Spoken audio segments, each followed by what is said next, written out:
2022's 110th murder happened last night in Belmopan. One man is dead and two others severely injured after a shooting in the Maya Mopan area. It happened at about 7:30 yesterday evening when the report of gunshots echoed across a usually peaceful rural part of the city. I was chasing the violent chain of events this morning, and here's what I found out.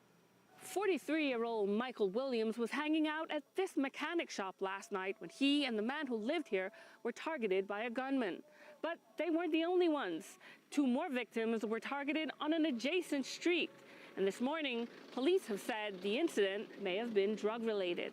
Williams, seen here at his hangout spot, making a pot of chicken sometime before he was killed, was not known to be a drug dealer. His cousin appeared off camera to say he was the same easygoing man seen in this video. Well, he just a good friend, just like laugh and smile up with people and have fun. He just a landscape and cut the yard and thing and like that. As a workman. Last night, they left from the side, say going home, and they gonna meet a friend where he say going to eat only pork when they got fry up for them. And that's about it. And then when I get to my here, he's dead. I don't know why they kill him. Killed him and injured two others. They received varying degree of injuries and were taken to the Belmopan Hospital for treatment. One of those shooting victims, Selvin Tech, is at the Western Regional, while the other, Nelson Sosa, had to be transported to the KHMH. Early this morning, ahead of his surgery, Tech's mother spoke to Plus TV. We see two of them was shooting the van, inside the van. So when your son called you, he was already shot? Yes, two of them. Okay. Two of them was already shot. I just heard them say that the guy that shoot them, me don't shoot one where he kill him by Toll Street, and then said he suspect that then was seeing him then, and that's why he shoot them, because he thought that they were seeing him that he would just kill the next guy. Well, he got the shot right here and come out through his throat, and Giovanni get the shot by his ears. And they said that the bullet didn't come out, so he stayed inside the next side. It didn't pass, and his leg get blown in pieces.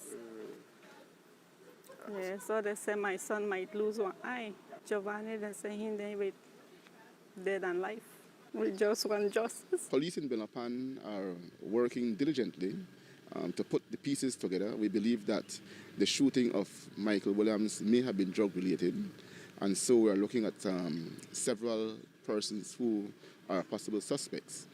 And we're going to see where that takes us from there. From Maya Mopan in Belmopan, Charisse Halso, 7 News. And tonight, despite serious injuries, both Selvin Tech and Nelson Sosa are listed as stable. The owner of the house that was attacked told police that Michael Williams had been living with him for over a year. Last night, police picked up one of their most wanted fugitives, 34-year-old Ronley Petillo, a reported member of the George Street gang and a man who's been charged for murder 4 times, though never convicted. For about 20 days now, police have been looking to charge him with the rape of a woman and aggravated assault with a weapon against another complainant. But police also want to question him about Tuesday's murder of 61-year-old Emmert Flowers. In a pre-holiday weekend press briefing, Commissioner Chester Williams outlined the totality of Petillo's crime. Ronley Petillo, I must say, was one of our most wanted prisoners. He was being sought by the police for a complaint of rape made by a female, as well as an allegation of an aggravated assault with a firearm where he allegedly pulled a gun on someone. He was being sought for a number of weeks now, and the police were unable to locate him. When we had the murder of the elderly gentleman on Racecourse Street, Petillo's name was called as a possible suspect.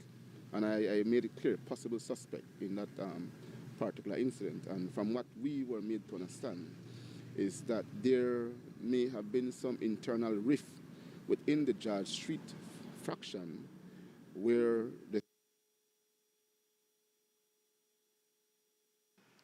This morning, police took Patillo to the magistrate's court, where he was arraigned before Magistrate Dennis Manon on the charges of rape and aggravated assault. Due to the nature of the offenses, no plea was taken, and he was remanded to the Belize Central Prison until March 1st, 2023.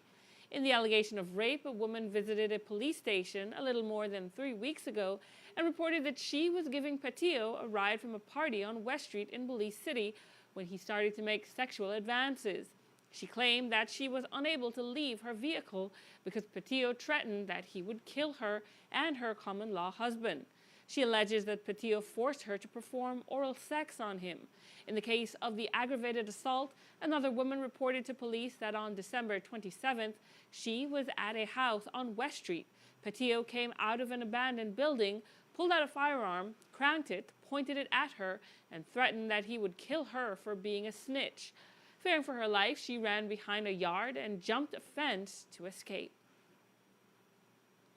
As you heard in the interview with Compol Chester Williams, police don't believe that 23-year-old Kyle Latchman was abducted or killed. That's certainly what his family fears, and they have reported him missing. But this time, the cops suspect that Latchman went into hiding to protect himself from Patillo and his associates. Latchman and Patillo were reputed to be friends currently going through a major dispute. You previously heard the commissioner make the point that they think that Emmett Flowers was killed because the shooters were looking for his son, Kyle Latchman.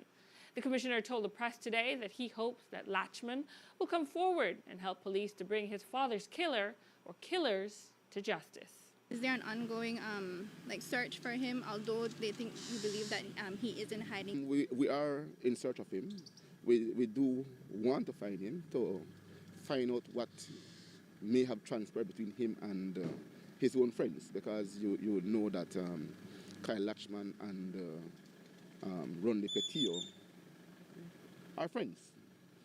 And so to find him and get the information we need certainly will help the investigation going forward. Okay, but sir, you have acknowledged that maybe he is in hiding because he's afraid. Why would he want to bring a bigger target on his back by cooperating with your investigators? Well, for me, if anyone were to kill my mother or my father, I wouldn't be concerned about any threat on my life then. But I would make sure that whoever is responsible is brought to justice. And I would hope that he would have that mentality. We know that tonight, police are looking for 2 suspects, both from Rocky Road, in connection with the murder of Latchman's father, Emmett Flowers. The cops have reasons to believe that Patillo and Latchman are members of the George Street gang. As we told you last night, the police's Gang Intelligence Investigation and Interdiction Unit is investigating other persons allegedly from the same gang who were captured showing off in a chilling WhatsApp video.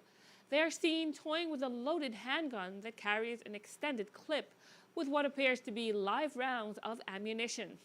We asked the commissioner about that video this morning, and he said that the cops have already identified the persons pictured, and they will be charged for promoting gang activity. I had seen the video, and again, it is very disturbing to say the least. To see again that we have some gang elements who believe that they can be showing off with their weapons on social media in an intimidating fashion towards their rivals and even maybe perhaps the general public. The video, to say the very least, is one that can be looked at as a way of promoting some gang activity. And so I have forwarded that video to the GI3 investigation team. And they are working on it to see if we will be able to levy charges against those persons involved. We have identified all the parties in the video, and I am hoping that very soon we should be able to levy charges against them for using a video to promote gang activity. Sir, the last time this particular matter came up, the subjects of the previous video alleged that either persons with malicious intent or enemies of theirs published it to bring them negative attention. In this particular instance, can these particular subjects make such a defense, in your opinion? They can make such a defense, but I don't know to what extent it is going to hold. The fact remains that they produced a video. It is not that someone forced their hands or edited a video and put them in a video that they were not a part of. The video is original and was created by them. And again, with illegal weapons. So if they want to raise that defense, it certainly will be a matter for the court to determine if in fact they're going to allow that defense to exonerate them from the charges.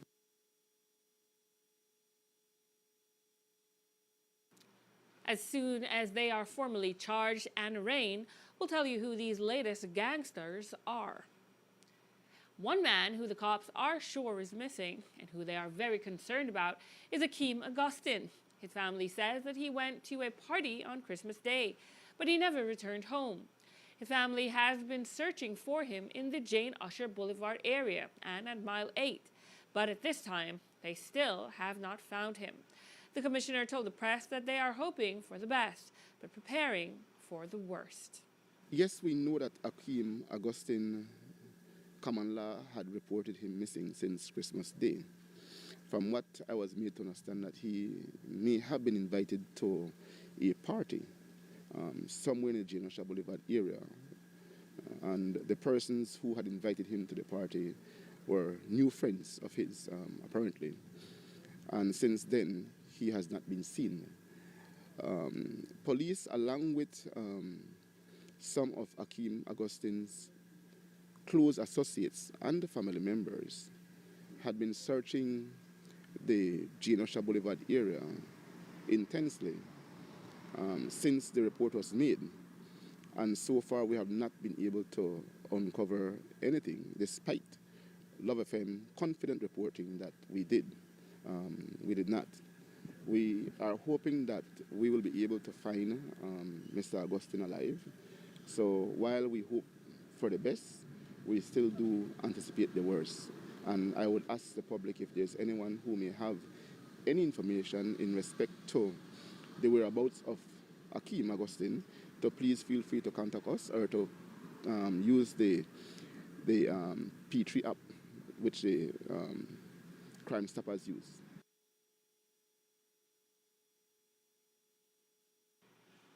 And Augustine was part of the Leadership Intervention Unit, so his disappearance has significantly impacted those he worked with.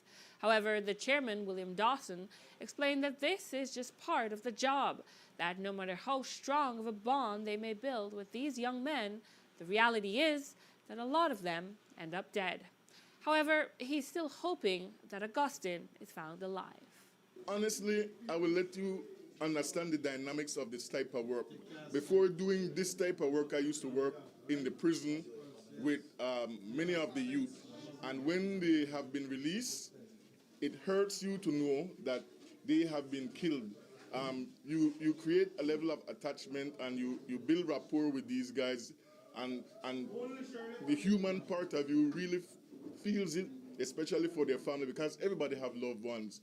No matter how bad a person is, they have somebody who loves them. And so when these type of situations occur, it does have an emotional effect on us, but it's a part of the job, you know. People die every day, and that's just the nature of the beast. But we'd hope that they would find Akeem alive and well.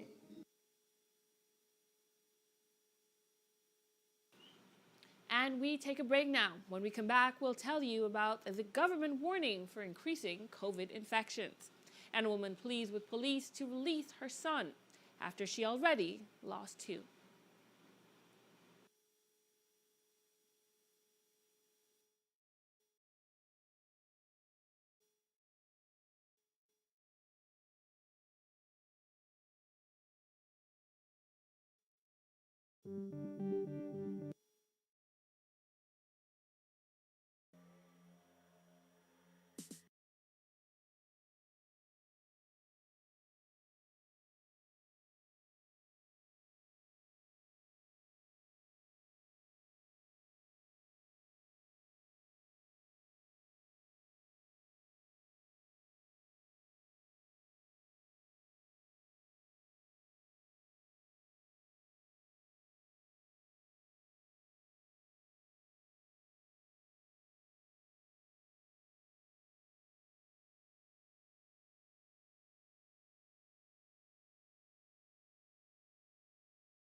Flu have hit Belizeans hard this December, and if it hasn't visited your home, you've definitely encountered it at your work.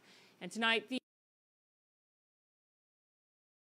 the forecast is rise into the new year, peaking in mid-January. This runs along with an increase in cases of the flu, which causes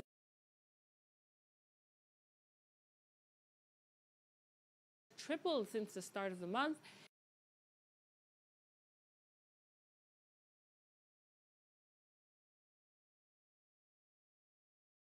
Year with a peak by mid-January.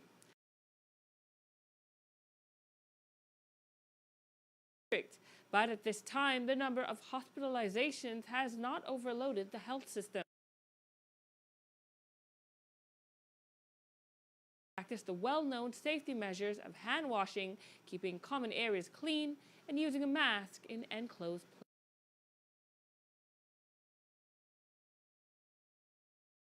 Road when he was allegedly threatened by another man with a gun. Tonight, his family claimed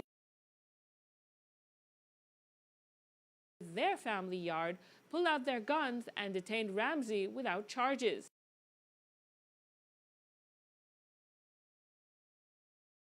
He was still in a jail cell. His mother told us today that Joan Ramsey has lost 2 sons already, the most recent being David.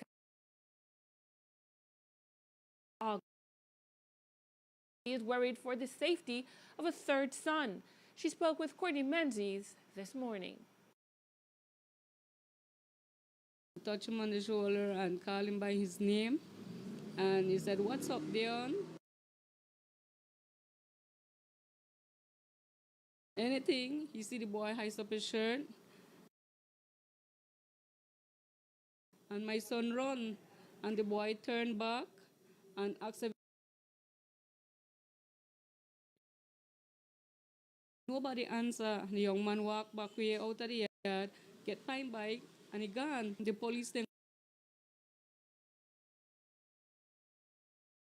they point up gun in at the boy in the face with it up front, and my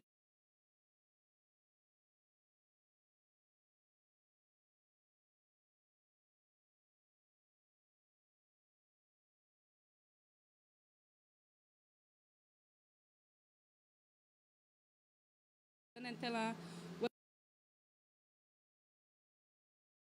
when I go and carry thing we eat, they tell me that how from last night, they said, detain her. Detain her upon what? They said, only me I can ask her a few questions and bring her back. My dear, he don't know a troublesome child. He dive, he catch lobster, he catch conchs, and he recently get a job. And he was supposed to work 5 o'clock this morning.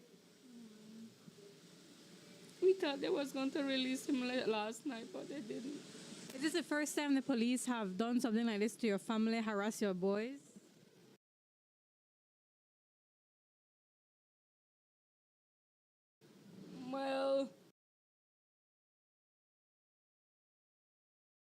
Well, stuff like that, you know. But I don't know the reason why they detain my son like this, because he don't do nothing. He don't know a problem child. My children, they don't go out there, go cause problem with nobody. I know say they no drink. They drink, yes, but they don't go out on the street and create problem.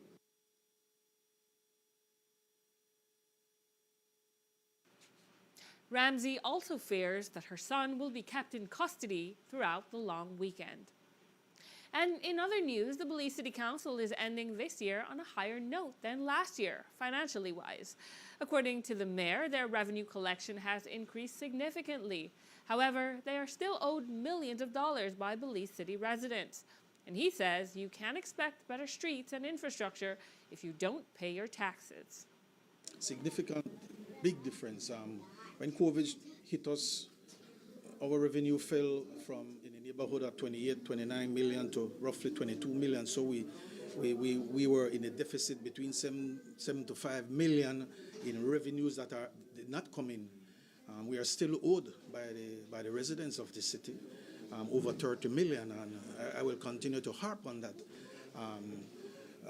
We want to continue to encourage residents, property owners, businesses, so that we need these revenues to really drive the change you want to see on your streets, your infrastructure. But if we don't collect, how will we be able to really make some impact in terms of infrastructure? I know many of the streets in Belize City are in a deplorable condition. And I will tell you straight up, we haven't been able to do the number of streets we would want. First reason, we have had horrible weather, right? The weather has been brutal. This entire year, we didn't have any stretch of dry season, and so that has really impeded our progress in that area. Hopefully, as we jumpstart in January, we are able to get some measure of infrastructure done in the city. And it's not just the streets. The city, after the hurricane, is still in, well, a slight state of disarray. There are still cables strewn across the roads, even after the cleanup campaign. And even before the hurricane, the cemetery had broken graves and overgrown grass, and there's garbage piling up on the streets. The mayor told us today that it's all a work in progress, but the residents of the city also need to do their part to keep it clean. What are your plans to addressing the state of the city? It's a work in progress. We know where we want to reach with how the city looks, but it requires participation of different stakeholders. It requires the participation of families. It requires the participation of communities. I saw a news item this week in the Blue Street, South Street area. That area, we have cleaned that area multiple times. And as we finish cleaning that area, the residents in the area who have to now begin to practice some measure of civic pride go right back and throw the garbage there. Listen, man, we know the charge of to pick up the garbage. So the least thing you can do is to buy a bin and put your garbage in the bin so that when the garbage truck comes on garbage day, we are able to pick up the garbage. But you have to exercise some measure of civic pride.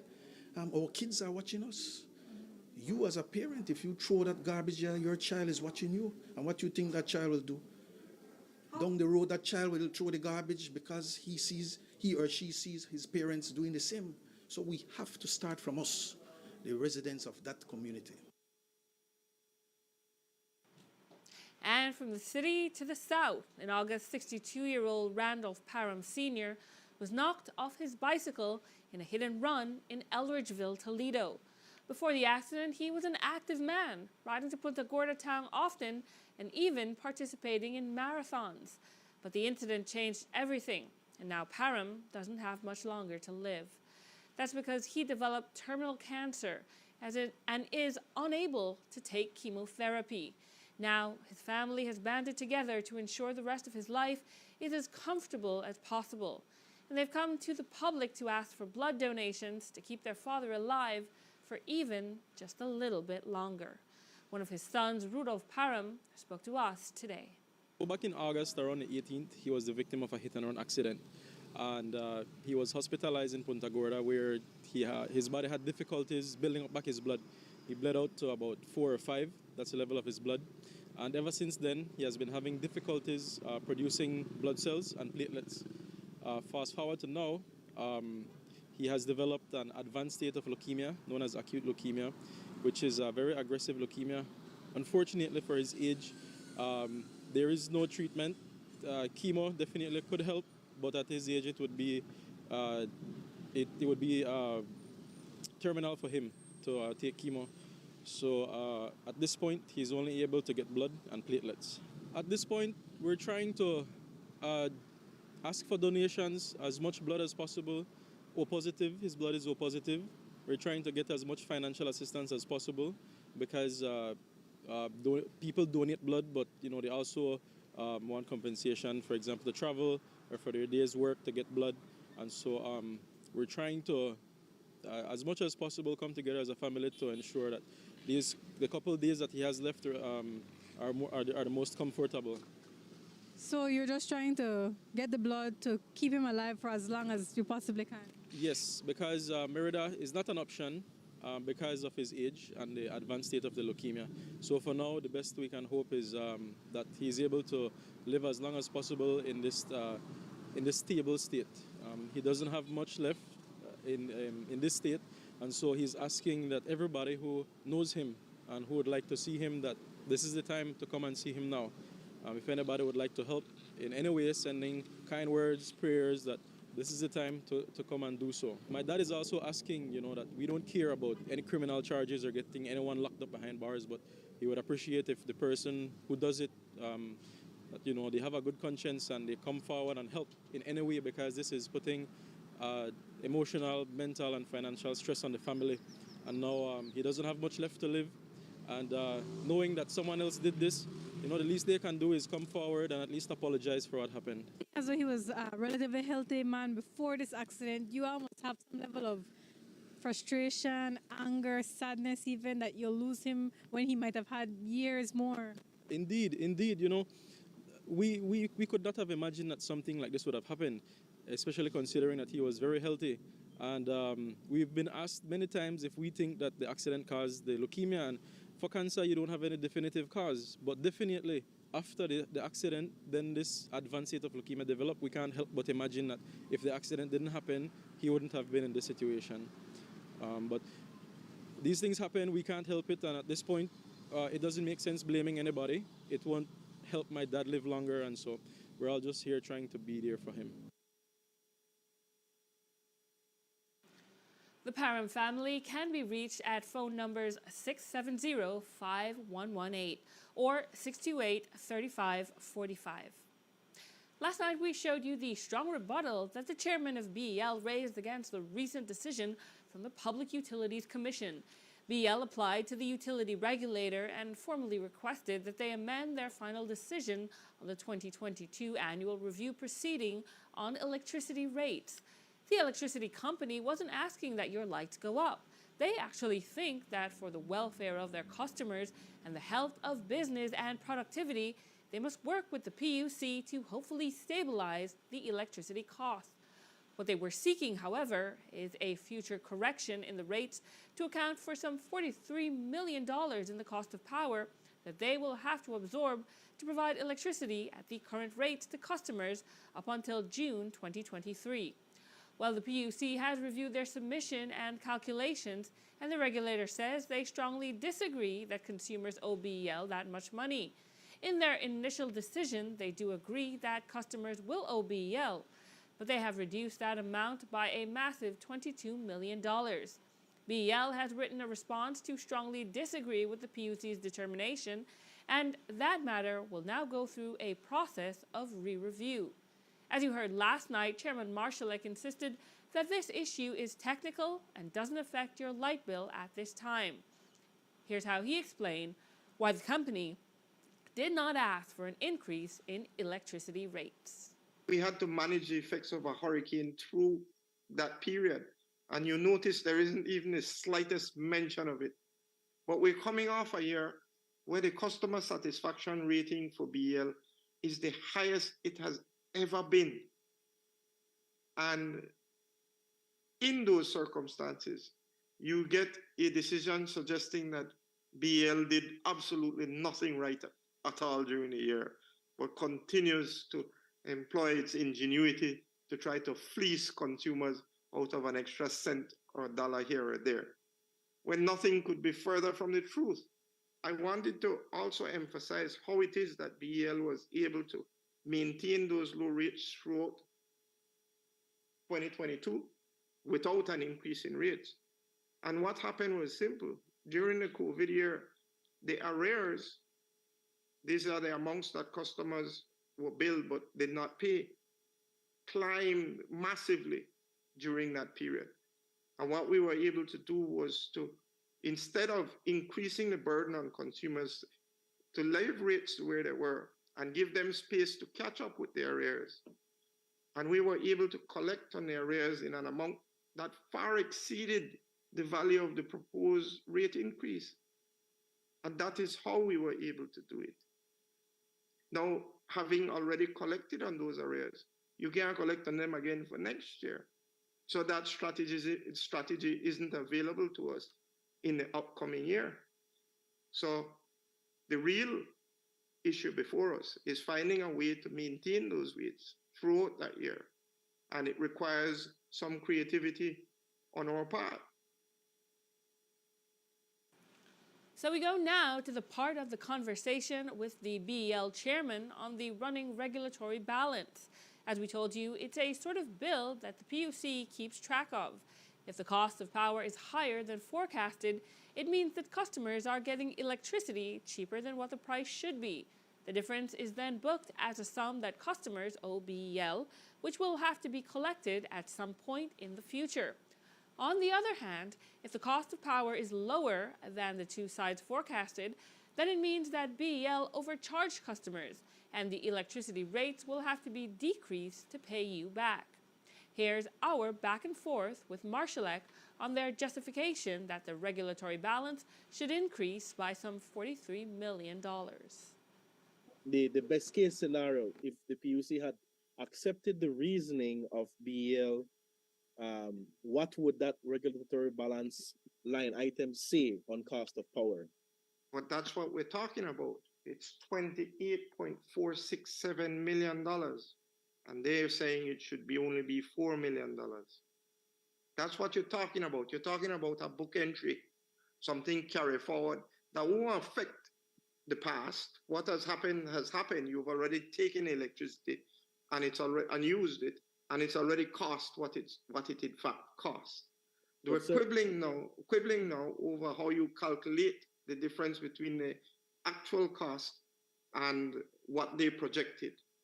They're suggesting that the variance isn't as much as 28 and should only be 4. What I'm telling you is what's important is the rates that you get to pay in the year coming up, because that is what will impact Belizeans at the end of the day. And while the regulatory account balance will figure into those calculations, the intention of BL is to seek to keep rates just as they are, as long as we're able to, because that's one of the roles that we see, one of our overriding missions is to provide electricity and assist with sustainable national development, not to retard it. And we do that by creating a favorable environment for economic activity and for people to maintain their standard of living. And that is trying to keep the rates as low as they can be. So we share that goal with the PUC. And the idea that they need to be rocking us on the knuckles to pursue that goal, well, that might be the conceptual function. But in reality, during the period under review, BL was the one that was insisting on the lower rates. Provided that the regulatory balance goes up. The regulatory balance will always be there into perpetuity. It's just managing the figure and keeping it within acceptable limits. There is never a day where I come to you, Daniel, and say, pay me the amount in that account. You see, what it is that the regulatory environment seeks to mimic what the market would achieve if there was competition.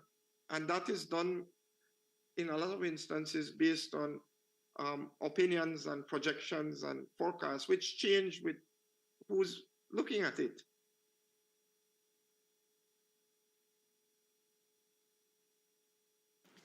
And finally, from that interview, we explore a few of the PUC's harshest criticisms of BEL. At the end of their initial decision, the regulator raised multiple issues that they interpreted as deficiencies in vital information BEL failed to submit. Once again, the BEL chairman vehemently disagrees, but in the same way that Chairman Marshallek was plain-spoken about what he calls the fire and brimstone approach that the PUC is taking, he insisted that we were nitpicking or quibbling, as he called it, about data which the regulators say is key to assessing BEL's proper management of its services. Here's the discussion on the PUC's insistence that they need to submit all dispatch decisions on where they are getting electricity to the power grid. But what is dispatch? You see, we have a number of different independent power providers, and dispatch is deciding how we're going to use each one in a mix every day, right? So we order power from each of them in a certain mix every day. But the prices from each of these service providers are fixed by contract. So the gains to be made by the different permutations and communications of dispatch are marginal at best. You're never going to achieve any meaningful price reduction through rejiggling how we dispatch a set pool at set prices. Now, there are gains to be made through proper dispatch, but they're not of the weight or the significance that the impression is being given that they carry. Remember last year, BL was rocked on the knuckles for saying that we used the dams too much, that we reduced the reservoir levels at the end of September going into October to levels that put at risk electricity generation in the other year. So if you look at how that turned out with the benefit of the data now, in fact, the dam levels had recovered fully by January. So there was no risk as they had prompted and touted was a major problem. It turned out to be entirely irrelevant. And now we have the contrary. So in that case, we used it too much. Now they're saying we used it too little and we use Babcoal too much. Now Babcoal is very expensive. And I am aware of an instance where we had to use Babcoal over the cheaper methods. And that is after the hurricane when certain transmission lines had to be repaired. Now you break the transmission lines, you cut them off in order to repair them. So everything to the north of the break was fed from Mexico, and everything from the south was fed from Babcoal while the repairs were being done. There was no way of escaping that. And to suggest that we use Babcoal for power when CFE was available ignores the fact that we were repairing the lines. And we take a break now. When we come back, we'll have our annual montage looking back at some of the memorable images that made news this year. And we'll look back at one more of our favorite stories this year.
you're watching the Nation Station, Channel 7.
Belize, you're watching the Nation Station, Channel 7.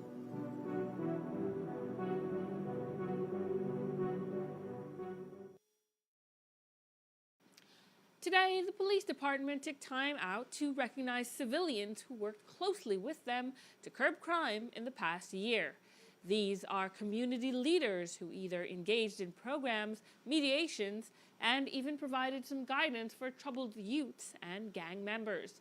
According to the Deputy Commissioner of Police, Dr. Richard Rosado, they're hoping that the awards will encourage these leaders to continue assisting the department, especially in keeping the murder count down.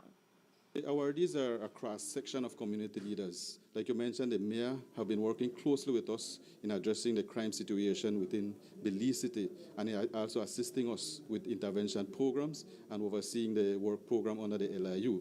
We also have William Dawson, who is also assisting us with the mediation aspect of it. We have community leaders, community councils who have been formed within a different community who are helping us in changing the mindset of the criminal-minded individual, and they are assisting us tremendously in addressing crime. I feel very good. I think anybody who receives an award, knowing the work they've been putting in, naturally it feels good to know that someone has noticed it.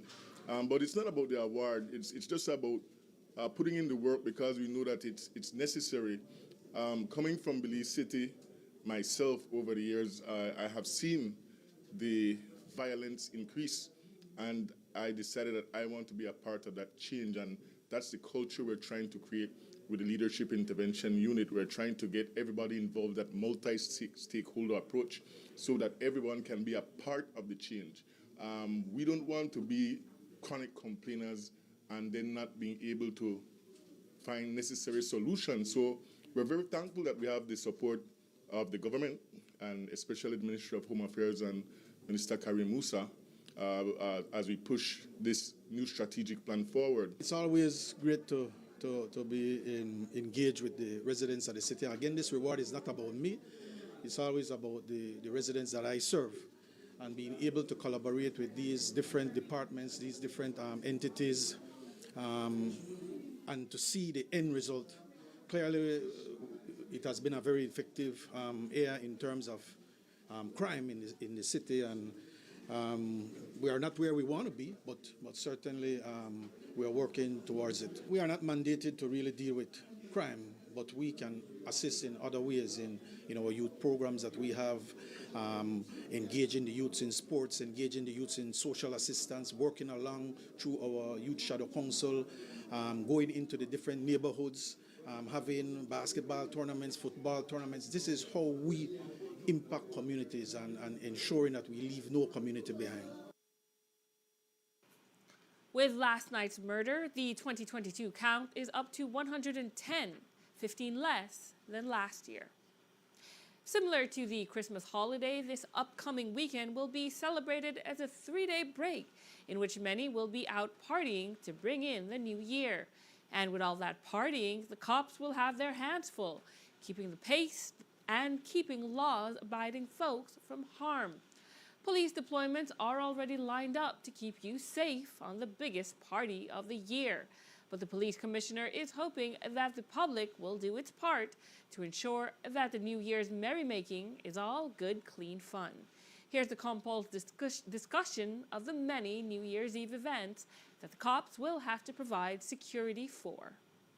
Our officers will be patrolling the different hotspots, the business areas, all with a view to ensure that we maintain law and order. We have our extra patrol out as well, assisting the regular working police officers.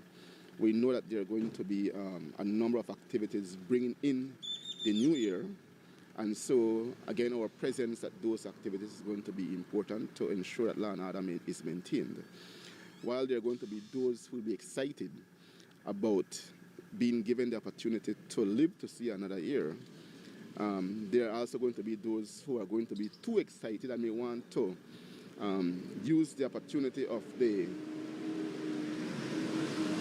midnight fireworks to discharge weapons, and as well as to target those persons with whom they may have issues during this year. And so it is important for us to make sure that we maintain strong presence. We know we have the biggest event of the night is going to be the Love FM Countdown, and that is going to be at the DJ Park. We have a complement of officers that are going to be working that event, along with other events across the country.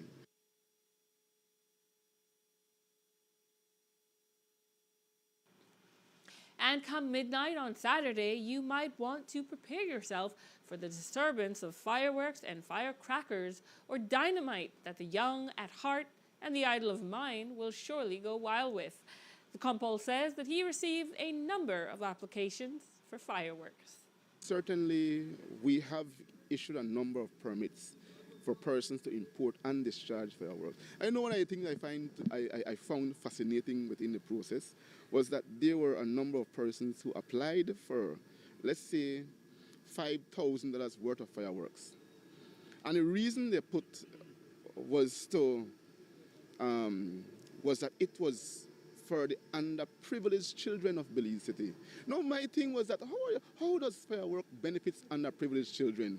And so I would not approve the 5, I would approve 2, and I would send them a note and say, take the other 3,000 and buy some gifts or some food to the underprivileged children. Because fireworks, they can't eat fireworks, right? But that's pretty. Yeah, I found it very fascinating, right?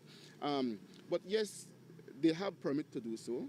And while, yes, it is going to be annoying to some people, we have to understand that it is a time of celebration. It is a time of joy. People are going to be excited that they are allowed to live to see the new year, and the fireworks become a part of that excitement. Yes, children will be out with their parents at the park to watch the beautiful fireworks, and we just have to live with it. And when the fireworks is over, then we ask that people retire to their homes so the police can get some rest too, because sometimes people don't understand that we don't rest, when these activities are occurring, we have to be out there.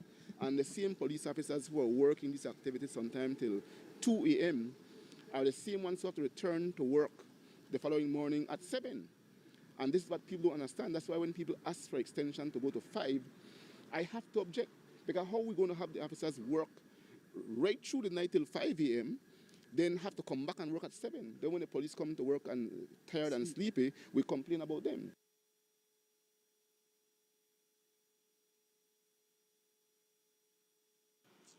So what about your New Year's weekend liquor stocks? You'll remember that the commissioner was seeking to crack down on the enforcement of liquor licenses, which would have caused bars, nightclubs, and event venues to stop selling alcohol during one of the biggest party times of the year. In his last interview before the Christmas break, the commissioner made some interesting comments that one Belizean has turned into a very entertaining meme. So for a little bit of comedy at the Compol's expense, here's that video.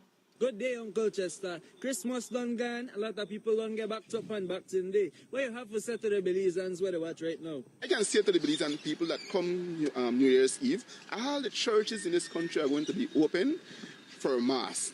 Mass? I don't never say the COVID regulations, they don't ease up. Why I use Mass the church for? All right, continue. I'll stop interrupt. Let us go to church and pray on New Year's Eve to bring in a good Christmas day.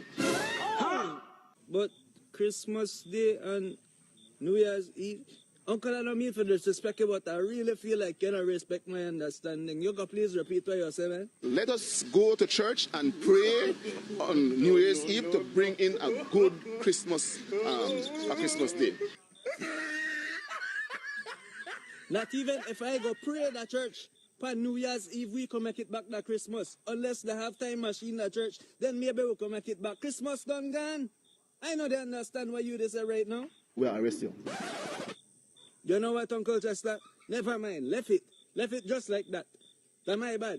I clean forget that after December 31st, that December 25th again. I just look on the calendar a little longer next time. My bad. Interview done. Jokes aside, Cabinet made some last-minute decisions to relax the liquor license laws. The commissioner is well known to oppose alcohol due to its many negative impacts on society. But rather than quarrel with the political directorate, he's falling in line. Here's that concession on access to liquor during the New Year's holiday weekend. We know that liquor establishments will be open until 2 a.m. and there's going to be a number of parties at different bars and restaurants and so forth. So again, making sure that our presence is there strong to allow people to feel free and confident to celebrate the New Year. The Belize Police Department will do our utmost best, and we want to assure the public that we will do so, and for them to come out and enjoy. Do not drink excessively to the extent that you lose your faculties.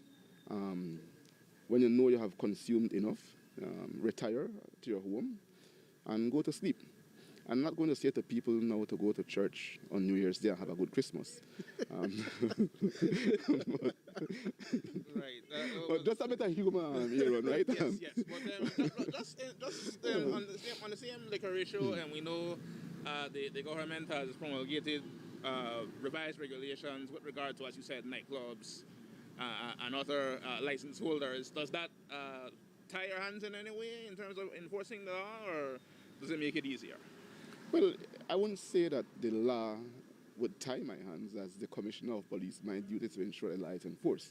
Whether I like the law or not, it is my duty to make sure that it is enforced. And the government proposal to amend the Intoxicating Liquor Licensing Act to allow the sale of alcohol or the opening of liquor establishments on holidays like Christmas and so forth is a matter for the government to decide. And if or when it is done, it is the police's duty to ensure that we comply with the law. However, I am certain that in the process of revising the law, the police will be consulted and we will have our input.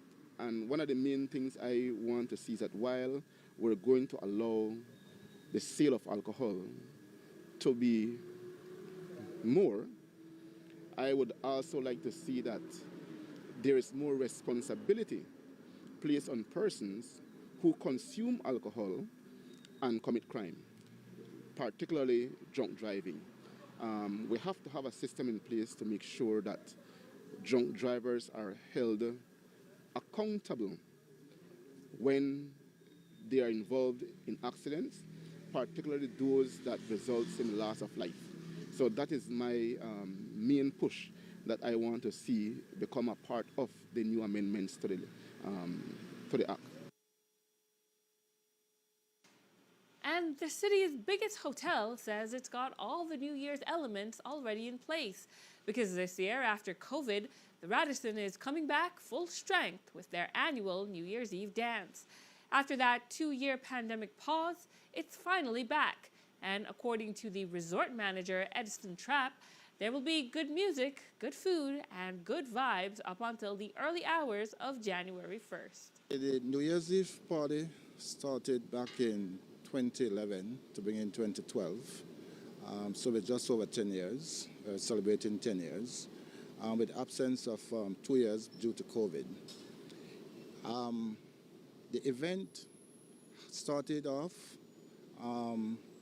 pretty much with a small crowd, and eventually, over the years, extended to over 700 persons. And so the Radisson Fort George Hotel and Marina, we're excited. We are looking forward to this dance very, very much. It's the first of the COVID. People have been asking for the dance. Our location, the environment, the space is unique. And of course, we expect the music to be exceptional. We're talking about Gil Harris 7 Band. We're also talking about Evolution songs. And of course, we have Zola Clark and Sam Hamilton, who's going to be entertaining the folks coming to this event.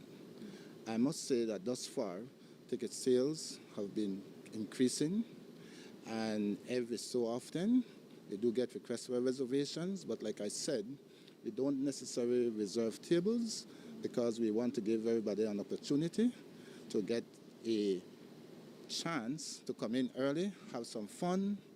The fireworks is going to be happening at the same time at 12 o'clock. We are hoping the weather prevail like it is right now. So that's one of my little setbacks, quite honestly. But I am optimistic that the weather is going to prevail. It's a beautiful day today. I anticipate the same for tomorrow. And so I want to encourage everybody to come out, get your tickets. Tickets are going very, very smoothly and quickly. Like my colleague said, we don't want a situation where somebody call and say we cannot allow anyone else on the grounds. So the event is significant to us because it's what people look forward to, quite honestly.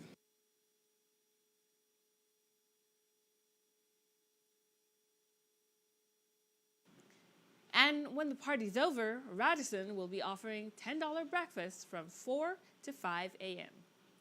For the last 2 holiday seasons, we've been following the grassroots charity work that Ladyville chef Kevin Dawson has been organizing.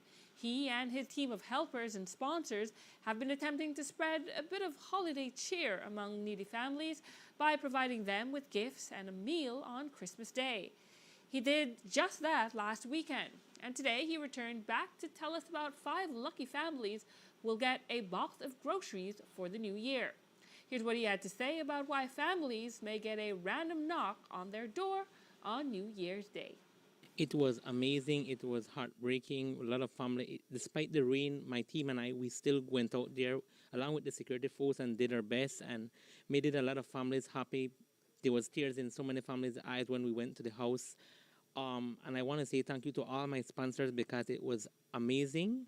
And so thank you also to Channel 7 that always come to my rescue whenever I need help. So, what were some of the frequent reactions you received? Oh, kids was excited. Kids was screaming. Kids was crying because they started the Barry mascot, the big mascot. So they never expected it, and the Santa Claus. So kids was screaming. Parents was crying. So we did cover a little bit of Ladyville. We did give some toys in Ladyville still. So what we're doing now is New Year's Day. We are surprising families with 5 big boxes of groceries, and we will be still able to give some kids toys in Ladyville. So we still have more gifts at home that we will give to kids in Ladyville. So tell us about those 5 boxes of groceries. Which families are you targeting specifically, or is it a random raffle? It's a random family. We'll just go and show up at the house and knock, and we will take them a box of groceries along with food and toys for the kids. For the New Year's weekend? Yes, for New Year's weekend. It's New Year's, so we need to start the year right. Okay. So we are doing this and surprising families. So if you hear a random knock at your door, it's us.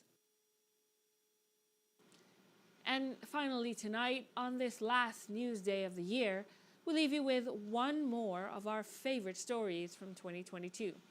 That's the one featuring former UDP Minister Melvin Hulse, who died of cancer in April of this year.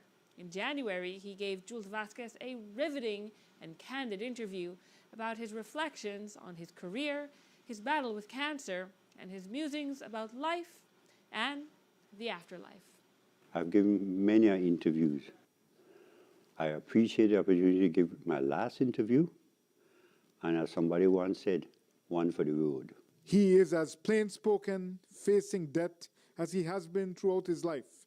Here's a sampling of his still sharp and unapologetic tongue. The only way as a politician you could come out rich is with hustle. A politician is a lied, hypocritical hustler. Explain to me, what is your status right now, Melvin? Because when people see you, they'll see your voice is strong.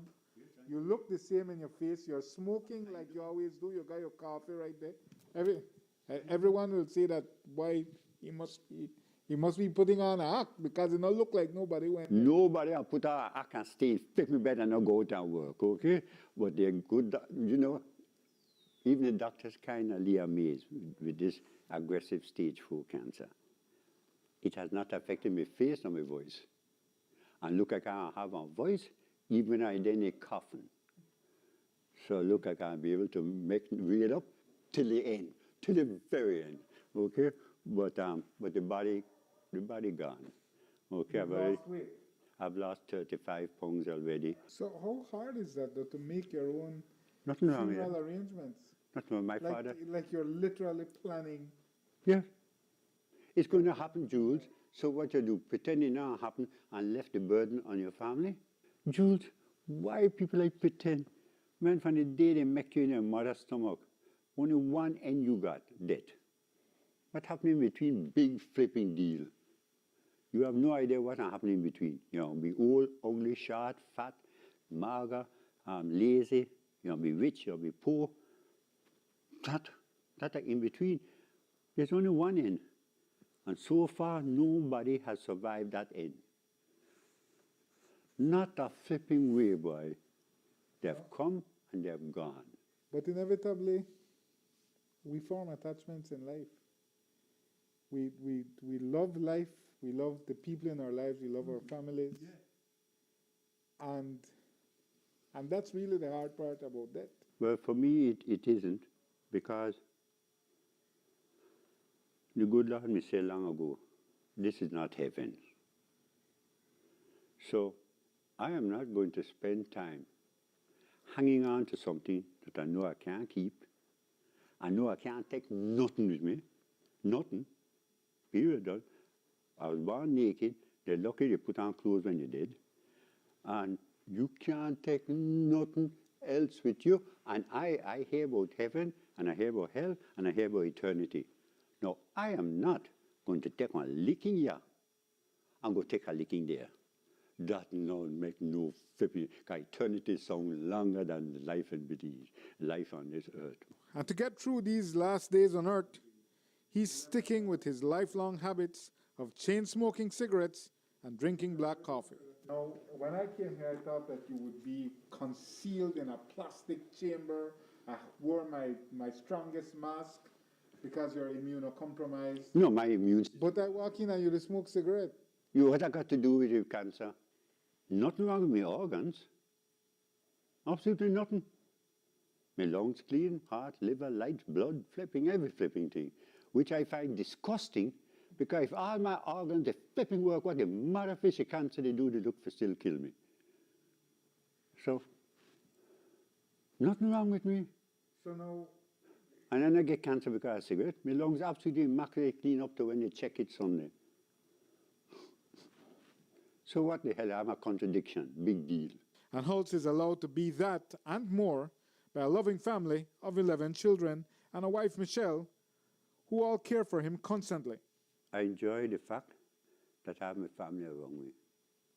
Well, look, you have no idea how it feels, because few parents get a chance to have their children around them and get along with their kids, okay?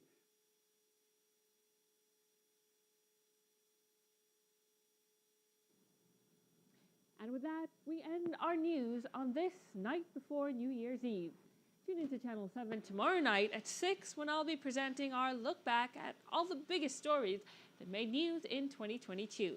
It repeats on Sunday at midday. As a teaser, we have our annual musical montage of images that made news in 2022, compiled by our editor, Lance Howard. Here are those images. Enjoy and join me back here tomorrow at 6 for Wrapped 2022. Good night, and from all of us here at Channel 7, have a festive and safe New Year's celebration.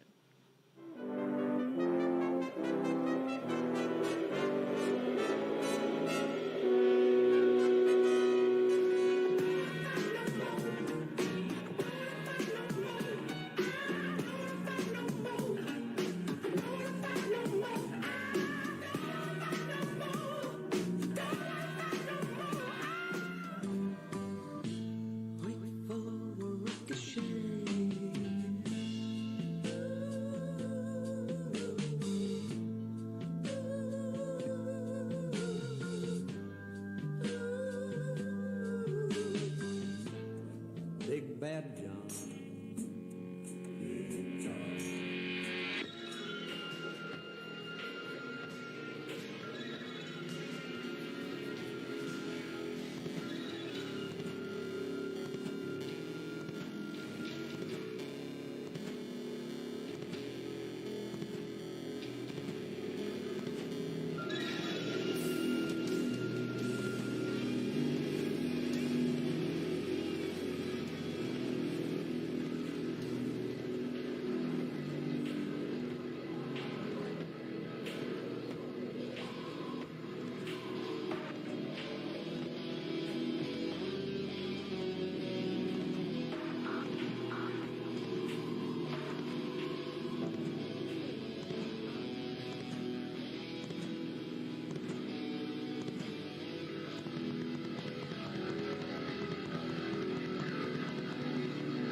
Este party es un safari, todos miran como bailas.